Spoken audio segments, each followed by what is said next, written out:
अस्सलाम वालेकुम students. CS 317 theory of automata के कोर्स के साथ मैं हूं Aliza Qasim, lecturer computer science. आज का जो टॉपिक है वो है according to your course outline. Topic का नाम है transducers as models of sequential circuits. यहाँ पे ट्रांसड्यूसर्स उन मशीन्स को कहा जा रहा है जिनको हम पढ़ते आ रहे हैं, जिनमें फाइनाइट ऑटोमेटन या फिर मीले मूर मशीन्स शामिल हैं। मीले और मूर मशीन भी ऐसे ही हैं जो कि आउटपुट प्रोड्यूस करती हैं, ना कि सिर्फ एक्सेप्ट और रिजेक्ट करें। तो एक ऐसी मशीन है जो कि सीक्वेंशियल सर्किट के तौर पे काम करती है। सीक्वेंशियल सर्किट आपने डीएलडी के कोर्स में पढ़ा होगा कि क्या होता है। वहाँ पे डिफरेंट गेट्स भी आपने पढ़े होंगे, एंड गेट, और गेट, नैंड गेट, जिसमें आप दो इनपुट्स के अगेंस्ट कोई आउटपुट जो है वो देखते हैं कि क्या आएगी। फॉर एग्जांपल अगर और का केस है तो 0 0 इनपुट हो तो आपका 0 आउटपुट आएगी, 0 और 1 इनपुट हो तो 1 आउटपुट आएगी, और 1 और 1 इनपुट हो तो 1 आउटपुट आएगी। तो बिल्कुल उसी तरह से ये कुछ गेट्स हैं जो कि ख़ास सीक्वेंस में काम कर रहे हैं। इनकी कुछ प्रॉपर्टीज़ हैं। फॉर एग्जांपल नैंड बॉक्स अगर आप इस्तेमाल करते हैं तो वो नैंड क्योंकि नॉट ऑफ एंड होता है, तो एंड की जो आउटपुट्स होती हैं उनको निगेट कर देगा। डिले बॉक्स एक फ्लिप फ्लॉप बॉक्स है जो कि यूज़ किया जाता है सिग्नल को वन स्टेप डिले करवाने के लिए। और box for given inputs it provides the Boolean और आउटपुट, यानी और के जो सारे केसेस हैं वो और बॉक्स के साथ आप कर सकते हैं। एंड बॉक्स कब इस्तेमाल करते हैं? जब आपने एंड वाली आउटपुट प्रोड्यूस करवानी हो। The current in the wire is indicated by 1 and 0 indicates the absence of the current, यानी अगर पल्स ऑन है तो 1 और ऑफ है तो 0। There are 2 points A and B with respect to which following four states of the machine are identified according to the presence or absence of current at these points. तो आपके पास जो states हैं, क्योंकि दो points हैं ए और B, और उनके साथ जो कॉम्बिनेशंस बन सकते हैं, यानी ए की वैल्यू 0, बी की वैल्यू 0, ए की 0, बी की 1, ए की 1, बी की 0, और ए की 1 और बी की 1, उस इन कॉम्बिनेशंस के साथ जो आपके पास स्टेट्स बनती हैं 0 0 0 1 1 0 1 1 Q0 Q1 Q2 और Q3। तो ये जो सर्किट है वो किस तरह से काम कर रहा है। इसमें जो टेबल है उसको फिल करने के लिए हमें कुछ वैल्यूज चाहिए हैं। वो कौन कौन सी वैल्यूज हैं? न्यू बी क्या होगा, न्यू ए क्या होगा, और आउटपुट क्या होगी। सो न्यू बी जो है अकॉर्डिंग टू दिस सर्किट, क्योंकि यहाँ पे ये हमारे पास बी है, और शुरू में तो हम एक कॉम्बिनेशन उठा लेंगे। फॉर एग्जांपल 0 इनपुट के लिए, तो ए भी अगर हम 0 रखें तो न्यू बी क्या होगा? New B is actually input. यहाँ से करंट मूव हो रहा है, डिले में से गुजरने के बाद वो जो ए को मिल रहा था वही बी को मिल रहा है, यानी यही सिग्नल जो है वो ट्रांसफॉर्म हो रहा है डिले के साथ। तो न्यू बी क्या होगा? वही जो पुराना ए था। यही वजह है कि यहाँ पे ये बताया गया है कि न्यू बी क्या है? ओल्ड ए। न्यू ए क्या है? इनपुट, जो भी आपकी इनपुट आ रही है नैंड गेट के साथ, और old A and old B. तो यहाँ पे आपके पास बी की वैल्यू अभी तक वही है पुराने वाली, क्योंकि डिले लगा हुआ है, अभी इसको ए वाली वैल्यू नहीं मिली, यानी अभी न्यू बी नहीं बना। तो इनपुट को नैंड करना है किसके साथ? बी के साथ और ए के साथ। और ए और बी क्या हो रहे हैं? एंड हो रहे हैं। पहले ए को एंड किया, बी को एंड, दो इनपुट्स मिली एंड गेट को, उसकी आउटपुट नैंड को मिली, इनपुट के साथ वो नैंड हुआ, तो फिर क्या बन जाएगा आपके पास, न्यू ए, यानी यहाँ से ये वैल्यू इस ए के पास आ जाएगी। तो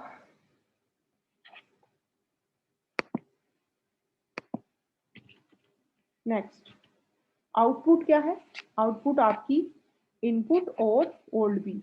सर्किट को देखें, ये है इनपुट, और गेट और ओल्ड बी। डिले क्योंकि लगा हुआ है तो अभी बी की वैल्यू पुरानी ही होगी जब ये और हो जाएगी और आपकी आउटपुट प्रोड्यूस हो जाएगी। तो इसी को देखते हुए हम यानी इन्हीं कॉन्सेप्ट्स को लेके हम एक टेबल को फिल करते हैं। Old A and old B indicate the presence or absence of current at A and B before inputting any letter. Similarly, new A and new B indicate the presence or absence of current after reading certain letters. So,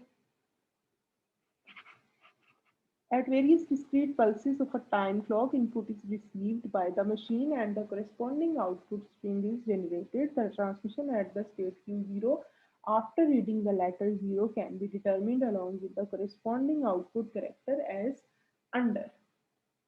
तो आपके पास, अगर आपके पास Q0 state है, state पे अभी आप हैं, initial state पे हैं और 0 आप इनपुट देते हो, तो अकॉर्डिंग टू दिस सर्किट वही 0 जो है वो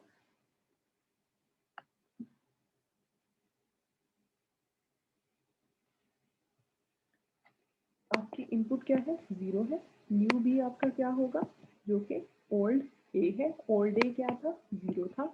न्यू ए क्या होगा, न्यू ए के लिए आपको पहले old A and old B चाहिए, जो कि दोनों हमने 0 0 अज्यूम किए हैं, यानी फर्स्ट हमने इनपुट 0 0 दी है दोनों को। 0 0 पे एंड करने पे आपके पास क्या आएगा, 0 आ जाएगा। और इनपुट क्या है, 0 है, उसको नैंड करेंगे आप इसकी आउटपुट के साथ, तो 0 नैंड 0 इज 1। तो आउटपुट इसकी क्या होगी, इनपुट जो भी आपकी है इनपुट 0 थी और उसको ओल्ड बी के साथ आपने करना है, ओल्ड बी। तो ये कहाँ से हमें पता चल रहा है, ये सारी चीज़ें हमने प्री डिसाइड कर ली हैं इस सर्किट को देखते हुए कि आउटपुट आपकी क्या है, इनपुट और ये है बी। तो इससे आपकी आउटपुट प्रोड्यूस होगी। इनपुट है 0, ओल्ड बी है 0, 0 और 0 इज 0। तो इस केस में आपकी आउटपुट क्या आएगी, 0 आएगी। ये हम कह सकते हैं Q0 पे अगर इनपुट 0 मिले तो न्यू बी क्या होगा, 0 होगा। न्यू ए 1 होगा। मशीन जो है वो किस स्टेट में चली जाएगी, ए कंबाइंड विद बी 1 0, जो कि है state Q2 and during this process it's output character will be 0। क्या आउटपुट प्रोड्यूस हुई, 0। सो रिमेनिंग जो एक्शंस हैं सिक्वेंशियल सर्किट के वो इस टेबल की रोशनी में आप समझ सकेंगे। यानी अभी जो हमने काम किया है वो ये फर्स्ट रो हमने कंप्लीट की है, ये वाली।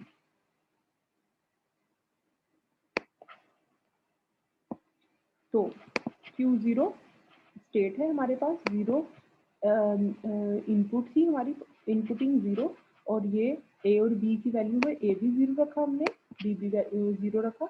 हम किस स्टेट पे आगे थे, Q2 पे आगे थे और आउटपुट क्या प्रोड्यूस हुई थी, 0। बिल्कुल उसी तरह से अब हम Q0 पे हैं, 0 ए की वैल्यू 0, बी की वैल्यू 0, और अगर आप 1 इनपुट करते हैं तो ये आपको Q2 पे ले जाएगा, यानी न्यू ए आपको मिलेगा 1 और न्यू बी आपको मिलेगा 0 और आउटपुट आपकी प्रोड्यूस होगी 1। इसको देखते हुए आप ये टेबल फिल कर सकते हैं, यानी Q1 के लिए आप ए की वैल्यू 0 रख लें और बी की वैल्यू 1 रख लें और इनपुट को एक दफ़ा 0 रख लें और दूसरी दफ़ा आप इनपुट को 1 रख लें। तो फिर आप देखें कि किस स्टेट पे मूव होते हैं और कौन सी आउटपुट प्रिंट होती है। इसी तरह इनपुट 1 के केस में भी किस स्टेट पे मूव होते हैं और क्या आउटपुट प्रोड्यूस होती है। तो ये पूरा एक टेबल की शक्ल इख्तियार कर लेगा। तो आपके पास अब इस टेबल को देखते हुए ये इस तरह से एक एफ की शक्ल की, या फिर आप यूँ कह सकते हैं कि ये एक नीले मशीन की शक्ल की आपकी एक मशीन बन जाएगी, जिसको हम कह रहे हैं ट्रांसड्यूसर्स एज सीक्वेंशियल सर्किट्स, यानी इस मशीन की फॉर्म का एक हमने सीक्वेंशियल सर्किट बनाया था। तो इसको यही Q0 पे हमारे पास अगर 0 आता है, इनपुट 0 आती है तो आउटपुट 0 होगी, Q0 पे इनपुट 1 आती है तो आउटपुट 1 होगी, यही शो किया गया है। Q1 पे इनपुट 0 आती है तो आउटपुट 1 होगी, और Q1 पे अगर इनपुट 1 आती है तो आउटपुट 1 होगी। इसी तरह से Q2 पे अगर इनपुट 0 है तो आउटपुट 0 होगी, और इनपुट 1 है तो आउटपुट 1 होगी। Q3 पे इनपुट 0 होगी तो आउटपुट 1 होगी, और हम Q3 पे ही रहेंगे। इसी तरह से Q3 पे इनपुट 1 होगी तो आउटपुट भी 1 होगी, और हम Q1 पे मूव कर जाएंगे। सो अगर स्ट्रिंग 00 किसी भी स्टेट पे रीड की जाए, the result ending in state Q3, तो जहाँ पे जब भी आप 00 इनपुट करें तो हम हमेशा Q3 पे ही आ जाएंगे। सो ये इस तरह से आप उस स्टेट के लिए एक टेबल भी जनरेट कर सकते हैं, यानी एक शो करने के लिए कि किस इनपुट के अगेंस्ट कौन सी आउटपुट आ रही है और कौन सी स्टेट जो है वो मूव हो रही है, कौन सी स्टेट पर मूव हो रही है। In the sequential circuit, delay box plays an important role in reducing four states for the machines. ये डिले बॉक्स को अंडरस्टैंड करना बहुत ही ज़रूरी है, क्योंकि ये डिले ही है जिसकी वजह से बी की यानी नया बी जनरेट होता है, अगर पुराने ए की वैल्यू यानी नए बी को मिलती है, और उस दौरान पुराने बी की वैल्यू से बाकी सारे गेट्स की आउटपुट जनरेट हो जाती है। तो यहाँ पे ये टास्क है जिसमें एक और सर्किट गिवन है, थोड़ा सा मिलता जुलता ही है पुराने के साथ, तो इसको कोशिश कीजिएगा बनाने की, इसको फॉलो करने की, ताकि आपकी प्रैक्टिस हो।